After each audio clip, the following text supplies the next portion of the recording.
ओम शांति। 20 जनवरी 2022 की प्रातः मूल्य। मीठे बच्चे, आधा कल्प से जो 5 विकारों की बीमारियां लगी हुई थी वह अब छूटी की छूटी, इसलिए अपार खुशी में रहना है। प्रश्न: तुम बच्चों को अब कौन सी एक हॉबी शौक रखना है? किन बातों से तुम्हारा ताल्लुक नहीं? उत्तर: एक बाप से पूरा वर्षा लेने की हॉबी रखनी है। मनुष्यों को तो अनेक प्रकार की हॉबियां होती हैं, तुम्हें वह सब छोड़ देनी है। तुम ईश्वर के बच्चे बने हो, बाप के साथ वापिस जाना है, इसलिए इस शरीर से ताल्लुक रखने वाली सब बातों को भूल जाना है। पेट को 2 रोटी खिलानी है और बुद्धि नई दुनिया से लगानी है। गीत जिसका साथी है भगवान। ओम शांति। जो भी अनन्य महावीर अड़ोल बच्चे हैं वह समझते हैं कि अनेक प्रकार के मनसा तूफान भी आएंगे और कैमिलिटीज बीमारियां आदि भी आएंगी, क्योंकि अब पिछाड़ी का पंप है। माया खूब झोंके लगाएगी। जो पक्के निश्चय बुद्धि है उन्हों को तो मालूम पड़ता है कि शरीर के हिसाब किताब चुकतू होंगे। जब कोई बीमारी छूटने पर होती है तो खुशी होती है। अब हम इस बीमारी से छूटने वाले हैं।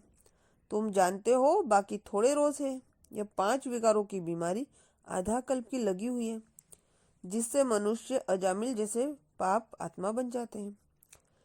ऐसी दुनिया अब बाकी थोड़े रोज है। यह बीमारियां छूटी की छूटी। दुनिया तो इन बातों को नहीं जानती। वह तो जैसे कि आसुरी बुद्धि है। वह तो हाय हाय करते रहेंगे। तुम तो यह घटनाएं देखते रहेंगे। तुम्हारा इन बातों से कोई ताल्लुक नहीं है। यह कोई नई बात नहीं है, यह तो होना ही है। इसमें डरने की बात नहीं है। बाकी थोड़ा समय है। पेट को 2 रोटी खिलानी है। अभी अपने को हॉबी है बाबा से वर्षा लेने की। अनेक प्रकार की हॉबी आदत मनुष्य को होती है, यहाँ कोई हॉबी नहीं। शरीर के साथ ताल्लुक रखने वाली बातों को भूल जाना है। हम ईश्वर के बन गए। अब वापिस बाबा के पास अथवा साजन के पास जाना है। यह साजन भी बड़ा विचित्र है। विचित्र होने के कारण उनको पूरा याद नहीं कर सकते। यह नई रस्म है ना। आत्मा को परमात्मा को याद करना है। ऐसे तो कभी याद किया नहीं। आधा कल्प से सतयुग में सिर्फ इतना समझते हैं, हम आत्मा है बस, और कोई ज्ञान नहीं। हम आत्मा एक शरीर छोड़ दूसरा लेंगे। यह तो आत्मा को परमात्मा बना दिया है। परमात्मा सर्वव्यापी कह देते हैं। अभी यह पुरानी दुनिया जैसे कि तुम्हारे लिए है नहीं। बुद्धि नई दुनिया से लगी हुई है। जैसे कोई नया घर बनता है तो बुद्धि पुराने घर से निकल नए में लग जाती। अभी इतने धर्म वाले कॉन्फ्रेंस आदि रहते हैं, परंतु एक का भी बुद्धि योग परमपिता परमात्मा से नहीं। अभी तुमको सिखलाने वाला बाप मिला है, वह है ज्ञानेश्वर और योगेश्वर है। ईश्वर जो अपने साथ योग लगाने सिखलाते हैं, ज्ञानेश्वर माना ईश्वर में ही ज्ञान है। वही ज्ञान और योग सिखा सकते हैं। जिनको पक्का निश्चय है वह तो समझते हैं इस दुनिया में हम थोड़े समय के लिए हैं। हमको तो अब वापिस जाना है। जैसे नाटक एक्टर को मालूम पड़ जाता है बाकी थोड़ा समय है, फिर हम घर जाएंगे।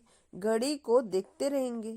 तुम्हारी है बेहद की घड़ी। तुम जानते हो यह अंतिम जन्म है, तो तुमको तो बड़ी खुशी होनी चाहिए। हमको यह पुराना शरीर छोड़ विश्व का प्रिंस और प्रिंसेस बनना है।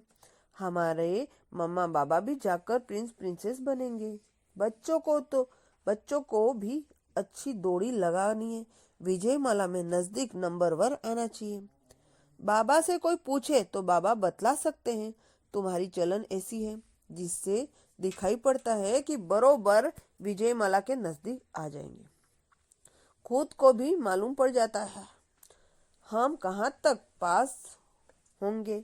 कोई तो समझते हैं हम कभी भी पास नहीं होंगे। भल बाबा का बच्चा हूँ, सब कुछ सिलेंडर किया है, बाबा की गोद पे बैठा हूँ, परंतु धारणा नहीं है तो उच्च पद नहीं मिल सके। जो गृहस्थ व्यवहार में रहकर सर्विस कर रहे हैं वह यहाँ रहने वाले से अच्छा पद पा सकते हैं, और देखने में आता है वह बहुत तीखे जाते हैं। सिर्फ साथ में रहने से थोड़ा फायदा होता है। बादल सागर के पास आए, भरे और फिर गए बरसते। बादल सागर के पास आए, भरे और फिर यह गए बरसे। मुरली तो सब तरफ जाती रहती है, मुरली सुनकर फिर सुनाते भी हैं, बहुत सर्विस भी करते हैं, वह अच्छा ऊंच पद पाते भी हैं। मेहनत है, यह मेहनत नहीं होती तो गिर पड़ते हैं। सारा मदार पुरुषार्थ पर है। अब नब्ज आपे भी देखी जा सकती है। समझ सकते हैं इस पुरुषार्थ से मैं क्या पद पाऊंगा। अब पुरुषार्थ कर उच्च पद नहीं पाया तो कल्प कल्पांतर ऐसे पद होगा। यह है बेहद का ड्रामा। अपने को अब बेहद की बुद्धि मिली। ड्रामा के आदि मध्य अंत को जानना बड़ा मजा है, परंतु माया के तूफान ऐसे हैं जो कुछ न कुछ उल्टा करा लेते। अच्छे अच्छे बच्चों को माया जीत लेती है। आगे चल बुद्धि की जास्ती होगी, तुम्हारा नाम बाला होगा। अब दिल्ली की रिलीजन कॉन्फ्रेंस होती है। कॉन्फ्रेंस में समझाने की बड़ी बड़ी अच्छी बुद्धि चाहिए, बहुत अच्छी लिखना पढ़नी चलनी चाहिए। हेड्स जो होते हैं उन्हों को पहले छोटी कमेटी होती है, फिर बड़ी कॉन्फ्रेंस बुलाते हैं। पॉप आदि का पहले से सब प्रलब्ध किया जाता है। वह भी कॉन्फ्रेंस में बहुत ख्यालात करते हैं। तो ऐसे कॉन्फ्रेंस में बड़े बुद्धिमान बच्चे चाहिए जो बड़े बड़े समझदार है, उनको जाकर समझाना चाहिए। पहले तो यह बात निकालो कि हेड कौन है। अब बाबा भी आया हुआ है, इनके पहले तो किसी को भी देवी देवता धर्म का पता ही नहीं था। अब खुशी होती है कि देवी देवता धर्म का भी हेड है। जो ज्ञान के परिपक्व हुए हैं वो समझते हैं। अभी हम इन्हों को पूछ सकते हैं कि बताओ सब धर्मों में उच्च धर्म कौन सा है। उनको ही हेड बनाना चाहिए। तुम बिके हो सबसे हेड, तुम जगत माताएं हो। मर्तबा भी माताओं का ही है, दिखाते भी हैं। कुमारियों के बाण मारे हैं। भीष्म पितामह आदि को इन कुमारियों के आगे सबको आना है, तो यह सब समझाना पड़ता है कि ऊंच से ऊंच कौन है। फिर समझ जाएंगे कि सर्वव्यापी का ज्ञान झूठा है। अभी तुमको युद्ध के मैदान पर बाप का परिचय देना है, तुम्हारे लिए कोई नई बात नहीं। अच्छे अच्छे जो बच्चे हैं उन्हों को नशा चाहिए, नशा चढ़ा हुआ है। यह पाठ तो अनेक बार हमने बजाया है। अभी यह पुरानी दुनिया खत्म हो जानी है। यह पुराना चोला छोड़ना है, फिर नए सिरे आकर पाठ बजाएंगे। अभी तुम्हारी बुद्धि विशाल बनी है। अभी यह पुराना चोला छोड़ना है, फिर 84 जन्म नए नए चोले लेते हैं। यह बुद्धि में सदैव रहना चाहिए।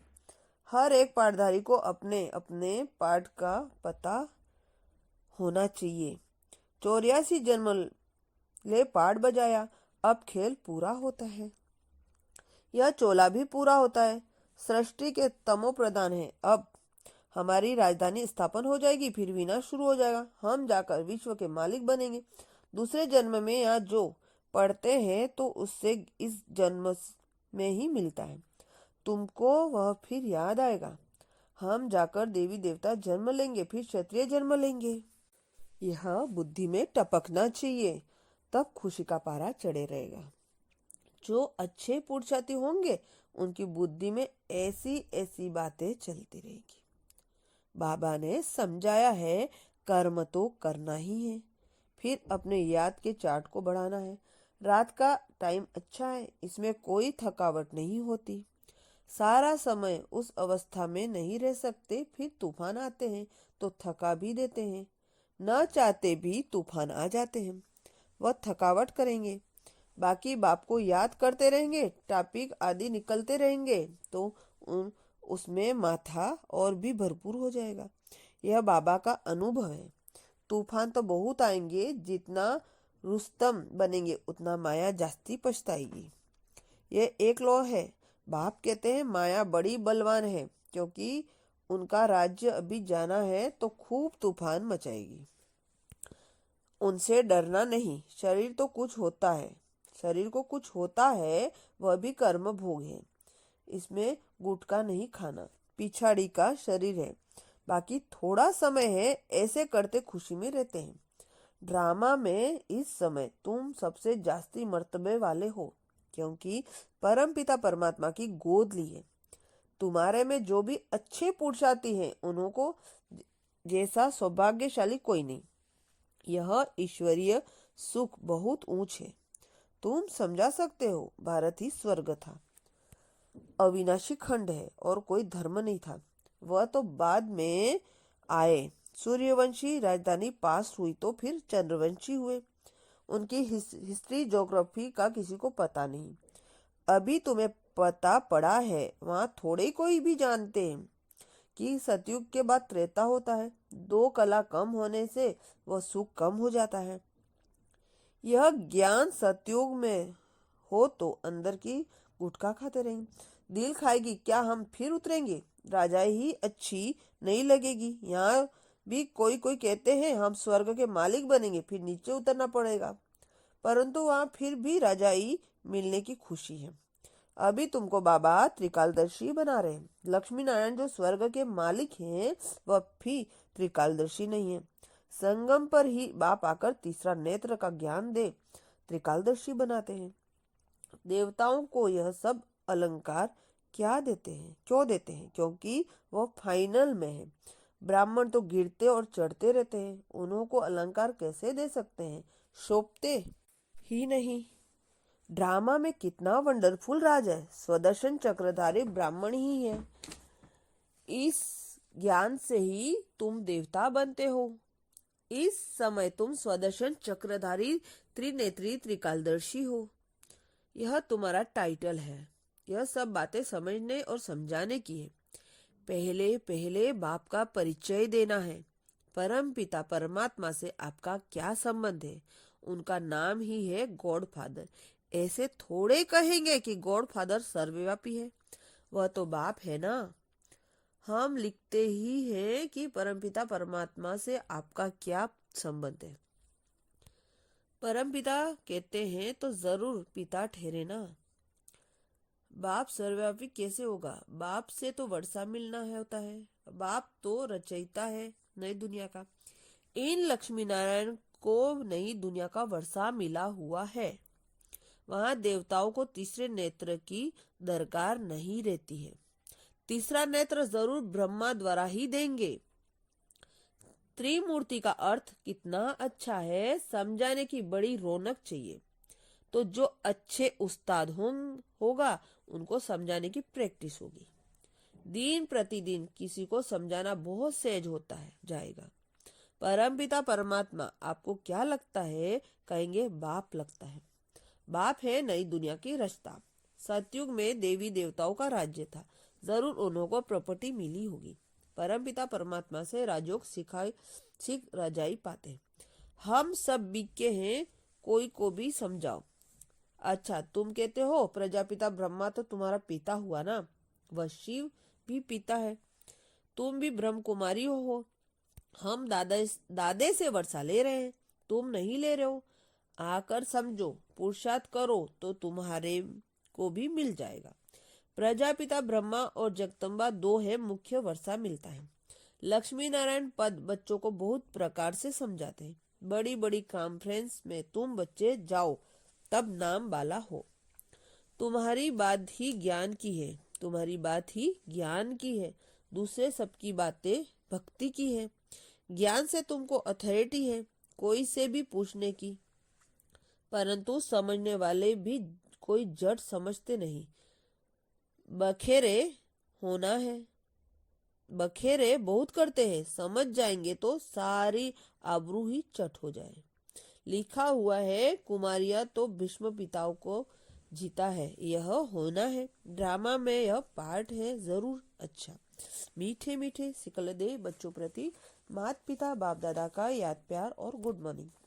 रूहानी बाप की रूहानी बच्चों को नमस्ते, और हम सभी रूहानी बच्चों को भी बाप दादा का याद प्यार और गुड मॉर्निंग और नमस्ते। धारणा के लिए मुख्य सार। पहला है, विजय माला में आने के लिए मम्मा बाबा के समान सर्विस करनी है। मुरली धारण कर फिर सुनानी है। चलन बड़ी रॉयल रखनी है। दूसरा, अपनी विशाल बुद्धि से इस बेहद ड्रामा को जान अपार खुशी में रहना है। तूफानों से डरना नहीं, ज्ञान मंथन से बुद्धि को भरपूर करना है। वरदान, विपरीत भावनाओं को समाप्त कर अव्यक्त स्थिति का अनुभव करने वाले सद्भावना संपन्न भव। विपरीत भावनाओं को समाप्त कर अव्यक्त स्थिति का अनुभव करने वाले सद्भावनाओं संपन्न भव। जीवन में उड़ती कला व गिरती कला का आधार दो बातें हैं, भावना और भाव। सर्व के प्रति कल्याण की भावना, स्नेह सहयोग देने की भावना, हिम्मत उल्लास बढ़ाने की भावना, आत्मिक स्वरूप की भावना व अपनेपन की भावना ही सद्भावना है। ऐसी भावना वाले ही अव्यक्त स्थिति में स्थित हो सकते हैं। अगर इनके विपरीत भावना है तो व्यक्त भाव अपनी तरफ आकर्षित करता है। किसी भी विघ्न का मूल कारण यह विपरीत भावना है। स्लोगन, सर्वशक्तिमान बाप जिसके साथ माया उसके सामने पेपर टाइगर है। सर्वशक्तिवान बाप जिसके साथ है माया उसके सामने पेपर टाइगर है। ओम शांति।